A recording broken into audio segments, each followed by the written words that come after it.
వెంటొస్తానన్నావు, వెళ్ళొస్తానన్నావు, జంటై ఒకరి పంటై వెళ్ళావు. కరుణిస్తానన్నావు, వరమిస్తానన్నావు, కరువై మెడకూరివైపోయావు.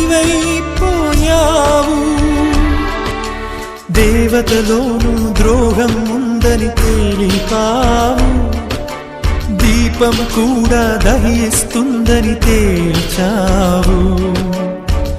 ఎవరిని నమ్మాలి నన్ను తప్ప, ఎవరిని నిందించాలి నిన్ను తప్ప. నువ్వంటే ప్రాణమని, నీతోనే లోకమని, నీ తోడే లేకుంటే బ్రతికేది ఎందుకని ఎవరికి చెప్పుకోను.